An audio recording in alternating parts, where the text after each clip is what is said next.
오늘 우리가 읽은 성경 말씀은 솔로몬이 성전을 완공한 다음에 하나님 앞에 기도한 성전을 위해서 드리는 기도의 내용 가운데 일부입니다.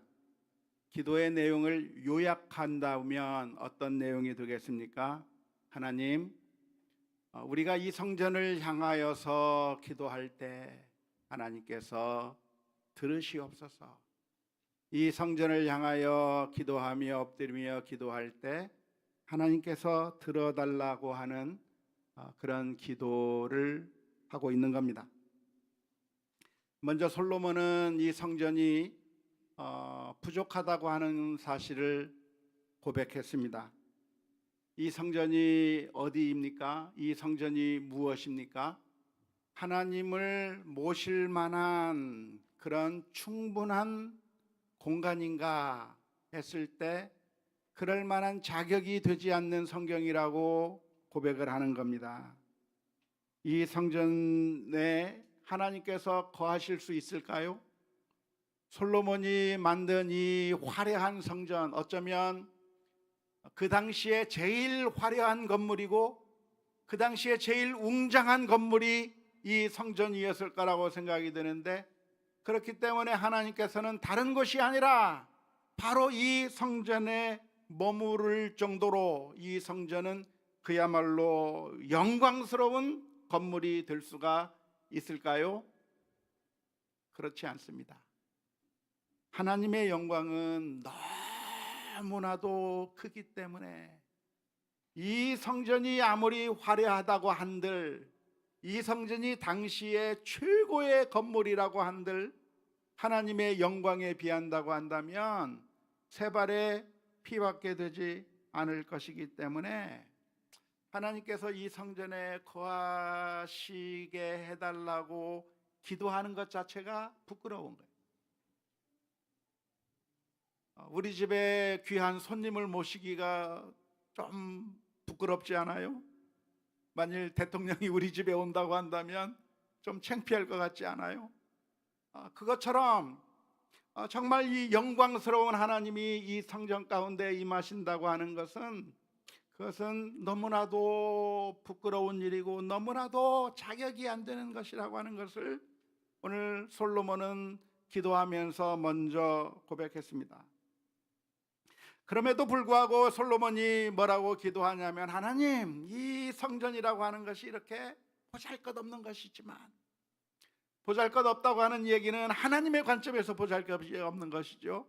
사람의 관점으로 본다면 제일 화려한 것이겠지만, 하나님께서 거하시기에는 보잘것이 없는 것이겠지만, 그러나 이곳을 통해서 우리가 하나님을 만나게 해 주옵소서.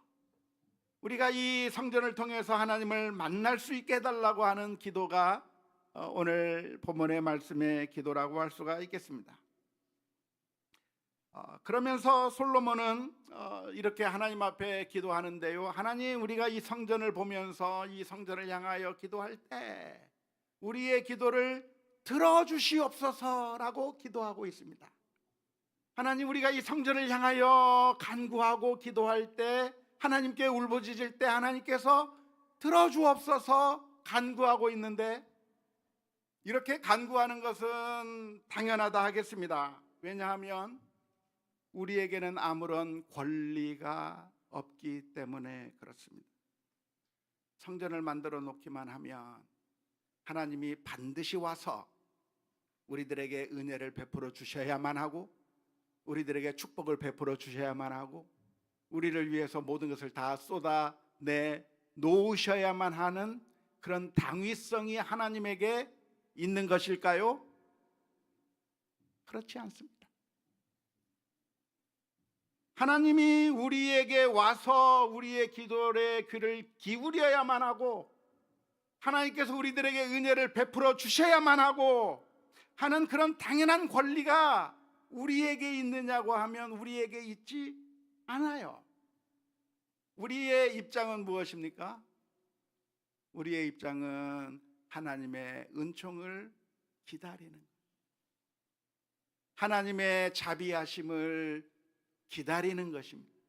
우리는 간절하게 기다리는 게 우리의 태도인 것이지, 마치 우리가 식당에 들어가서 왜 밥 빨리 안 주냐고, 내가 먼저 왔는데 왜 나한테 주지 않느냐고 권리를 주장하며 밥을 내놓으라고, 밥을 가져오라고, 그렇게 우리가 원하는 것을 달라고 주장할 만한 그런 권한이 우리에게 아무것도 없다고 하는 사실을 먼저 기억해야 합니다.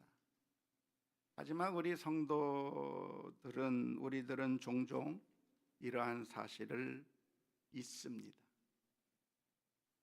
그러면서 하나님을 향해서 따지는 거죠. 하나님, 내가 기도했는데 왜 안 들어줘요? 기도했는데 왜 안 내놔요? 라고 하나님 앞에 따지는 거죠. 하나님, 내가 하나님 앞에 예배 드렸는데 왜 나한테 축복 안 해줘요? 하나님 말씀대로 살았는데 왜 나한테 축복해 주지 않는 거예요? 하면서 하나님 앞에 따지고 하나님을 향해서 요구하는 것이죠. 그러면서 하나님께서 우리들에게 은혜를 베풀어 주시지 아니하면 이 내 마음이 상해서, 나 이렇게 나에게 은혜를 베풀어 주지 않는 하나님은 내가 못 믿겠다 하면서 그냥 떠나버리는 경우들이 많이 있습니다. 하지만 엄격하게 말하면 하나님께서 우리의 기도를 들어줘야 될 이유가 아무것도 없어요. 솔로몬이 성전을 지어 놓으면 반드시 하나님께서 그 성전에 와서 그 성전에서 하나님께서 역사해 주셔야 될 이유가 아무것도 없는 거예요. 하나님이 거기 와야만 하는 이유가 없는 겁니다. 그러한 사실을 분명하게 들려주시는 이야기가 신약 성경 가운데 수로보니게 여인의 이야기입니다. 가나안 여인의 이야기인 것이죠. 어느 날 예수님께서 길을 지나간다고 하는 이야기를 들은 이 여인이 자신의 딸을 위해서 예수님 앞에 나아가서 간청하는 거예요. 선생님, 선생님, 다윗의 아들이시여, 내 딸을 좀 불쌍히 여겨주셔서 내 딸을 고쳐달라고 간청하는 거예요. 그런데 사랑이 많으신 그 주님께서 놀랍게도 아주 차가운 말씀을 해 주셨습니다. 아주 정 떨어지는 말씀을 해 주신 것이죠. 무슨 말씀을 해 주셨어요? 자녀의 떡을 취하여 개들에게 던지는 것이 옳지 않다라고 말씀해 주셨어요. 그 이야기를 들은 이 여인이 얼마나 수치스러웠겠습니까?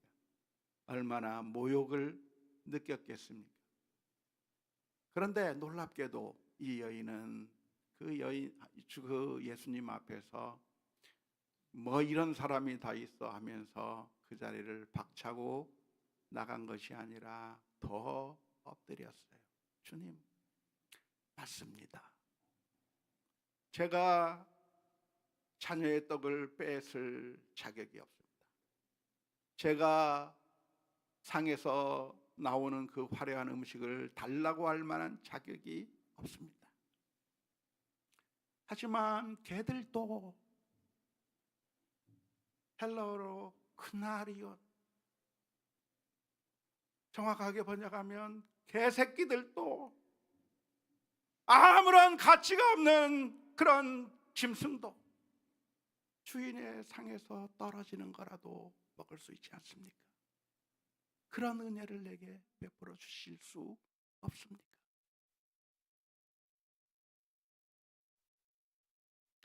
예수님께서 그 여인을 향해서 들려주시려고 했던 메시지가 무엇이냐면 우리에겐 자격이 없다는 거예요.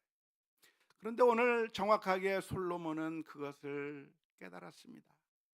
성전을 화려하게 짓고 모든 열정을 다해서 아름다운 성전을 만들었지만 이 성전에는 하나님께서 오셔야 될 아무런 의무도 없고 하나님께서 이 성전에 와서 귀를 기울여야 될 아무런 이유가 없는 거예요.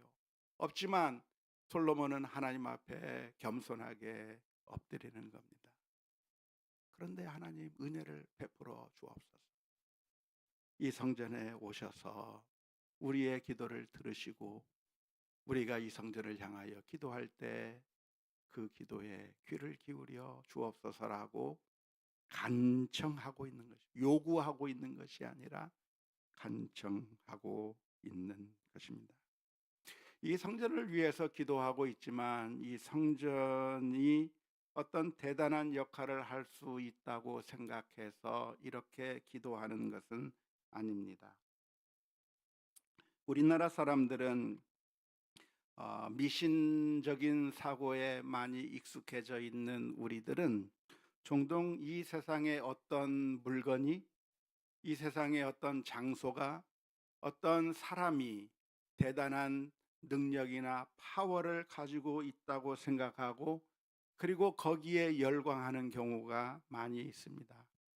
어떤 것에 신비한 능력이 있다고 생각이 되면 그 앞에 머리 숙이고 경배하는 거죠. 제주도에 갔더니 돌하부로방에 그 코가 반질반질해요.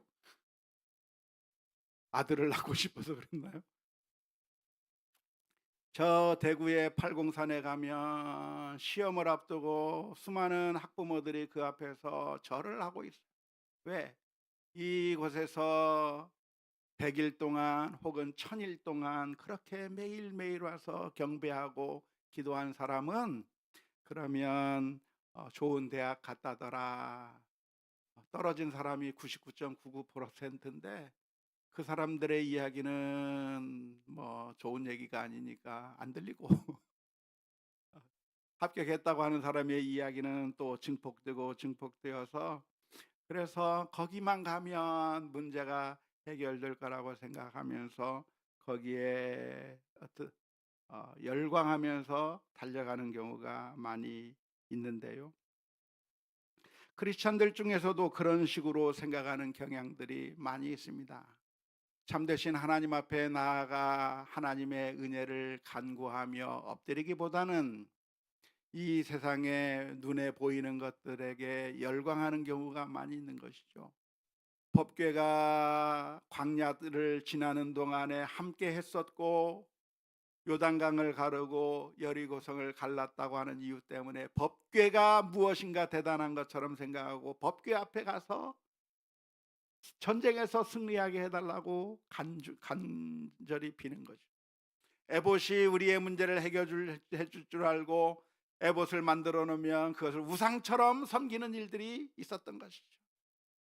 뿐만 아니라 이 세상에 어떤 사람이 대단한 사람인가, 선지자가 대단한 사람인가, 어떤 사람이 대단한 사람인가 생각하는 경우도 있고, 또한 오늘날의 수많은 크리스천들 중에서도 어느 기도원에 가면 용하다나 어디에 가면 어떤 권사님이 능력이 많더라, 어떤 목사님이 능력이 많더라, 사람들에게 어떤 무슨 커다란 능력이 있는 것처럼 거기에 열광하는 경우가 많이 있는데, 그런데 오늘 이 솔로몬이 하나님 앞에 기도하는 것은 이 성전이 그런 어마어마한 파워를 가질 수 있게 해달라고 기도하는 것이 아닙니다. 이 성전을 향하여 기도할 때 하나님께서 들어 응답해 주시라고 기도하는 것은 성전 자체가 어떤 대단한 능력이 있게 만들어 달라고 하는 것이 아니라 회개하는 마음으로 하나님 앞에 우리의 마음이 열려서 회개하며 돌아오는 10년 가운데 하나님께서 은혜를 베풀어 주실 것을 기도하고 있는 것이죠. 오늘 저와 여러분들은 은혜가 많으신 그 하나님 앞에 나아가야 할 필요가 있습니다. 하나님은 어떤 하나님이십니까? 우리의 기도에 응답해 주실 필요가 없으신 하나님이신데 놀라운 것은 응답해 주셨어요. 자녀의 떡을 취하여 개들에게 던짐이 옳지 않은데 하나님께서는 자녀의 떡만이 아니라 자녀의 생명을 취하여 우리들을 위하여 생명의 양식으로 내어 주셨습니다. 십자가 위에서 피 흘리신 그 주님의 은총과 사랑을 주님 앞에 나오고 엎드리는 심령들마다 하나님께서는 우리의 허물을 용서하시고 우리를 품으시며 하나님의 자녀로 삼아 주시고 은혜를 베풀어 주시는 하나님이신 줄로 믿습니다. 오늘 우리가 이 세상을 살아가는 가운데 겸손하게 하나님 앞에 엎드렸으면 좋겠어요. 우리의 문제를 안타깝게도 우리의 힘으로는 해결할 수 없어요. 우리가 저질러 놓고 우리가 벌려놓은 그 문제를 우리의 힘과 능력으로는 해결할 수 없어요. 그럴 때 그냥 원망하고 싸우고 다툴 게 아니고 비난하고 욕하고 좌절하고 낭망할 게 아니고 그 아들을 십자가에 내어주시기까지 사랑해 주신 그 하나님, 우리를 너무나도 사랑하사 우리를 위하여 한없는 사랑으로 품어주시는 그 하나님 앞에 나아가 기도하는 가운데 하나님께서 우리의 눈물을 닦아주시고 우리의 어려움의 문제들을 하나씩 하나씩 해결해 주시고 또한 하나님께서 다시 일어설 수 있는 힘과 용기를 주신 그 하나님 앞에 나아가 하나님의 놀라운 은혜를 누리는 그런 우리 모두가 다 될 수 있기를 주님의 이름으로 축원합니다.